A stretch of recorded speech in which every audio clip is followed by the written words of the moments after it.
Hello everyone. So today is the third topic, general equation of second degree.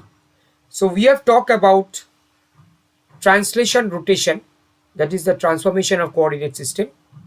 Then we have a short theoretical development in on pair of straight lines, some problems on pair of straight lines, and now is the general equation of second degree. So let's come to the introduction part. So classification of conics by transformation of equations with the aid of translation and rotation of the axis is known as matrix classification of conics. So matrix classification of conics is based on specially classification of conics on the basis of translation and rotation. That already you have skilled about those chapters. So a curve which is represented by an equation of the second degree in Cartesian coordinate system is called a curve of the second order. An equation of a second order curve is said to be in its canonical form or normal form. So we use the term canonical form, right? It's a new canonical form, or we can say it is a normal form or normal form, right? So a canonical form or normal form, if by the transformation, how will you know that the form is canonical or normal form? There are three criteria actually. The term by the transformation of coordinates, the term in the xy be removed from the equation, number one. Number two, the number of terms in x and y be reduced to a minimum or be completely removed. Number three, the constant term be removed if possible. Then you know that this form is a canonical form or normal form. We will see with an example. So let's see, this is the general equation of second degree in x and y. This is the well-known general equation of second degree. X squared 2hxy plus by squared plus 2gx plus 2fy plus c equal to 0. Let us introduce two notations. One is a capital delta, and capital delta equal to ahg is the determinant, hbf gfc, this determinant, and this determinant is a symmetric determinant. The determinant corresponding to the symmetric matrix AHG, HBF, GFC. You can easily verify this matrix is symmetric. So this is the determinant of the corresponding symmetric matrix. And if you expand this determinant, you will get ABC plus 2FGH minus AF squared minus BG squared minus CH squared. And capital D, another notation I am using here, that is AHHB. Okay, these are the coefficient of, you look at that, these are the coefficient of x squared, xy, y squared, x, y, and the constant term. So these two notations, and if you expand this second order determinant, you will get AB minus h squared. Okay, so what I am doing here, I am introducing two notations. One is a capital delta, another one is a D. Delta is called the discriminant of 1 and is invariant under translation and rotation of axis. This is called the discriminant. Just like you have learned about the discriminant, where you have learned in quadratic equation, you have learned the discriminant concept. So here the discriminant for delta is the discriminant of equation 1. And D, capital D, is also invariant. So you have learned the invariant concept in the transformation chapter, transformation of coordinate axis. So this delta and D both are invariant under translation and rotation of axis. Okay, that is the first information, a very important information. Now, if so we'll discuss now nature of the conic. So you can identify the conic with the help of delta and D. These are the parameters. So if delta equal to 0, then the equation 1 represents a pair of straight lines. So there may be the question that a general equation of second degree represents a pair of straight line. What is the condition that it represents a pair of straight line? it represents a pair of straight line on the condition that this delta equal to 0, the discriminant equal to 0. So first observation is that if delta equal to 0, the equation 1 represents a pair of straight lines. These two lines are intersecting if d not equal to 0. It should be d. Sorry, there is a notation. So it is d not equal to 0. If d not equal to 0, that means the small d not equal to 0, then it represents a intersecting line, and parallel or coincident if d equal to 0. So in the first block, you have the classification of pair of straight lines. If delta equal to 0, the discriminant is equal to 0, then equation 1 represents a pair of straight line. These two lines are intersecting because this represents a pair of straight line. Now these two lines are intersecting or parallel. That will be decided on the basis of d. If d not equal to 0, the lines will be intersecting. If d equal to 0, lines will be parallel or coincident. Okay, clear? So this is your number 1. Next, if a equal to b and h equal to 0, the equation 1 represents a circle. You go to the general equation of second degree. Yes, if the coefficient of x square and the coefficient of y square are same and coefficient of xy is 0, then it will represent a general equation of circle. It will represent a circle. That was explained here. And if delta not equal to 0, that means the discriminant is not equal to 0, then the equation 1 represents either an ellipse or a hyperbola or a parabola. These are all non-degenerate conic. These are known as actually ellipse, hyperbola, parabola. These are known as non-degenerate conic. So if delta equal to 0, it will represent a pair of straight line. If delta not equal to 0, it will represent either an ellipse, parabola or hyperbola. That I will give you more details on that when it will represent an ellipse, whether it will represent a parabola or a hyperbola. That I will show you later on. So this is the first information given to you. It's a very clear picture about the general equation of second degree. Now let's have the nature of the conic. Now before that, what is a conic? Do you know what is the definition of conic? Yeah, maybe you have an idea. Conic is a locus actually.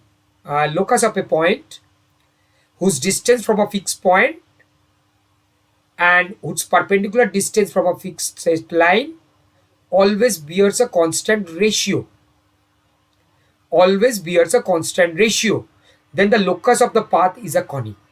That was the definition of the conic, right? And conic can be ellipse, parabola or hyperbola according as you know that the constant value is eccentricity. If e equal to 1, it is a parabola, right? And if e less than 1, it is an ellipse. And e more than 1, it is an hyperbola, right? So that was the thing. It is an hyperbola. Okay. So that was the classification, and you know that this is the point, fixed point S, and any point, this is the moving point. Suppose P is the moving point and this is the fixed straight line. So this distance SP and the perpendicular distance PM, this ratio is always constant. That is SP by PM always bears a constant ratio E, and that is called the eccentricity of the conic. So in this case, if you apply delta and D, if delta not equal to 0, D more than 0, then the equation 1 represents an ellipse. D more than 0 means D is your AHHB, right? So AB minus H squared, this is more than 0. This is more than 0, then this represents an ellipse. Look at that, you have that results. Yeah, AB minus H squared, this is the result you have. So if AB minus H squared is more than 0, then this represents an ellipse. But provided that delta should not be 0. If delta equal to 0, then it represents a pair of straight lines. There is no question about the conic. So conic will be represented only if delta not equal to 0. If delta equal to 0, it represents a parabola. So if this is equal to 0, then this is a parabola. If this is less than 0, this represents a hyperbola. So these are the three cases, right? These are the three cases for a nature of the conic. Now you have broader classification you might have, because ellipse, it can be represented point ellipse, it can be represented by an imaginary ellipse. Point ellipse is a concept of a point. It can be represented by parabola. So there are a lot of things inside the conic. So there are broader concepts. So I will give you a chart on that. So let's have a chart. You see delta and capital D is given here. So if delta less than 0, capital delta less than 0 and D more than 0, it represents an ellipse. If D more than 0, delta more than 0, capital delta more than 0, then it represents an imaginary ellipse. Actually, imaginary ellipse, it's an imaginary concept. It's a -1 here. So you know that in the general equation of ellipse, there is no -1.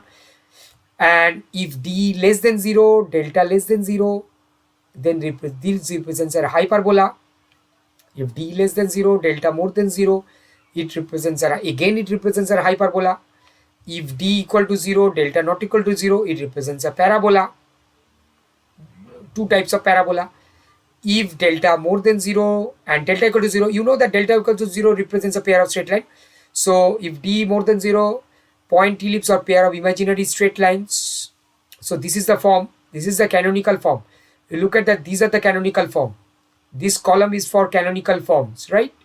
So you have to remember these canonical forms. If D not equal to 0 and delta equal to 0, it represents a pair of straight line, intersecting straight lines. So what is the form of the pair of intersecting straight lines? Y square equal to k square x square, right?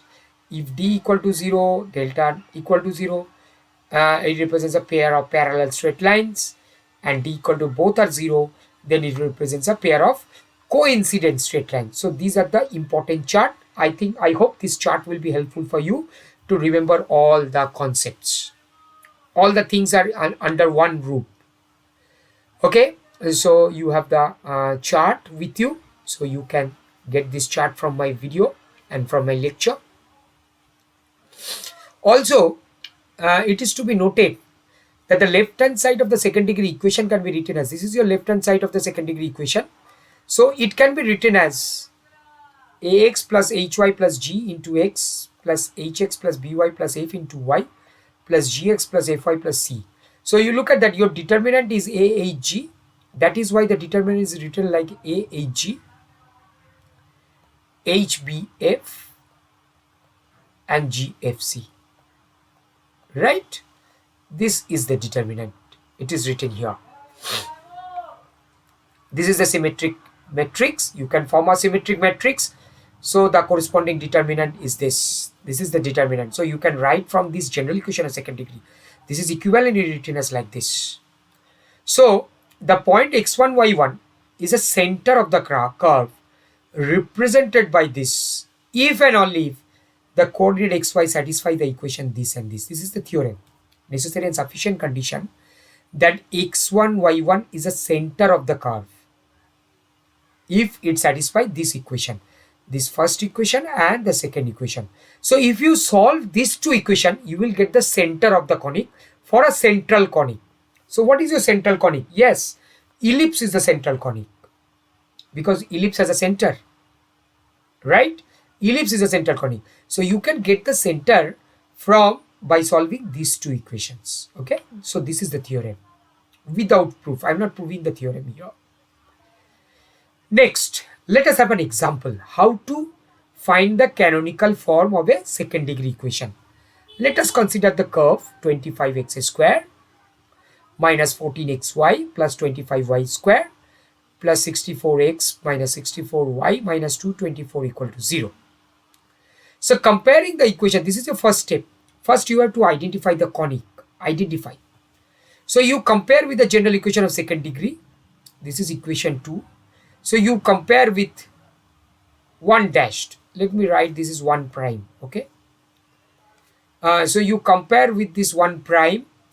You will get a equal to 25, h equal to -7 and b equal to 25, C equal to G equal to 32, F equal to minus 32, and C equal to minus 224. So you can calculate AB minus H square, and that is more than 0. So if it is more than 0, it represents a elliptic type. The curve is of elliptic type. No need to find out delta, capital delta. You can just simply calculate AB minus H square, that is D. You can check that whether it is elliptic or hyperbolic or parabolic by this inspection. Yeah, this is the thing. You can check capital delta, that will take time. But without checking capital delta, you can check that this represents a ellipse, parabola or hyperbola. You can check delta also. So this is your first step. So curve is of elliptic type. Okay, fantastic.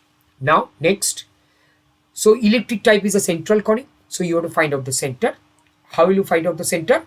By solving these two equations, ax plus hy plus g, that is the first two rows of the determinant a, h, g, h, b, f. So you have ax plus hy plus g equal to 0, hx plus by plus f equal to 0. So if you substitute a, b, h, g, f all, so you will get center as minus 1, minus 1. Okay. So what is your first step? First step, you have to identify the conic. The curve is of elliptic type. Next, if it is a elliptic type, find out the center by solving two equations. Next, I will apply the translation. Your points are minus 1, 1, 1. So I will shift the origin to the center. Shift the center to minus 1, 1 point. So I will take the translation. So you have to take the translation about the center. So x equal to x prime minus 1, y equal to y prime plus 1 is the translation. If you take the translation, your equation 1 will be changed to, you look at that, if you substitute, this is your substitution, you have substituted, and if you simplify, you will get this type of equations. You see, x, y terms are eliminated from the second degree equation. So that is the advantage of taking translation. You look at that, you have a simplified form. Equation 2 is a much simplified form. So what is the advantage of taking translation? Translation, if you apply translation, the first degree terms of x and y are removed. But still xy term is there and the constant term is there. So I want to remove the xy term. That is my next target. So I will apply the rotation. And that is the advantage of taking rotation. So the question is why I will take translation and rotation? Because of this advantage. Okay. So x prime, I will take x prime as x cos alpha minus y sin alpha, y prime as x sin alpha plus y cos alpha. Or you can take theta in this term also, tan theta equal to 2h by a minus b. In this way also you can take, and you can calculate theta or alpha in this case, and you can substitute and you can replace the values of the angles. Or I have taken in my problem x prime, y prime as x cos alpha, the transformation rule. You can take this formula also. Directly you can get theta from this result, and you can replace the equation 2. So the equation 2 transforms to, after this rotation, you substituted all these values, simplified, and my target is this term should be 0, right? This coefficient of xy should be 0. This is alpha, cos alpha. This is not power. So my target is to remove xy term. So this term should be 0. You look at that, minus 50 sin alpha cos alpha plus 50 sin alpha cos alpha, this term cancelled, and you are remained with 14 minus 14 cos alpha plus 14 sin alpha. So that will be equal to 0, and this will give you tan alpha equal to 1. So alpha equal to pi by 4. Right? You got a transformation. Rotation angle of rotation pi by 4. Okay. So why? How did you get that? You are getting the result from by removing the xy term. Because rotation, why you are applying rotation? your target is to remove the xy term. That is why you take the rotation. So xy, the coefficient of xy term should be 0 after simplifying, after substitution, and that will give you tan alpha equal to 1, so alpha equal to pi by 4. You will take that principal value, not the general values.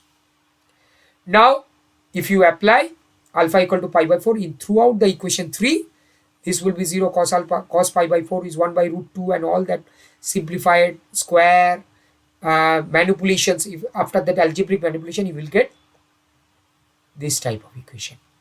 Look at that, xy term is removed and much simplified form. And you can easily verify that this will be in the form of x square by a square plus y square by b square equal to 1. And this represents an ellipse. So this is the canonical form, which is the represents an ellipse. So this is the canonical or normal form. Now you can apply here. I told you that tan theta is equal to 2h by a minus b. What is your h in this case? Look at that. Your h is minus 7, right? And a is 25 and b is 25. You can get the result also. Tan 230 is equal to 2h by a minus b. In this result, you can find out that. So basically, this will be very helpful for you for calculation. So first step, identify the conic. Second step, if it is a central conic, find out the center. If it is not a central conic, you can apply, suppose if it is a parabolic type, you can apply rotation first. After that, you can apply translation. So if it is a central conic, find out the center by solving two equations of the first two rows of the determinant. Next, find out the rotation, and rotation will find out the help to find out the angle of rotation, and substitute, you will get the canonical form or normal form. So that's all my lecture today. I hope this lecture is helpful for you. So follow my YouTube channel and follow my videos for your more mathematical and geometrical videos. Thank you all of you.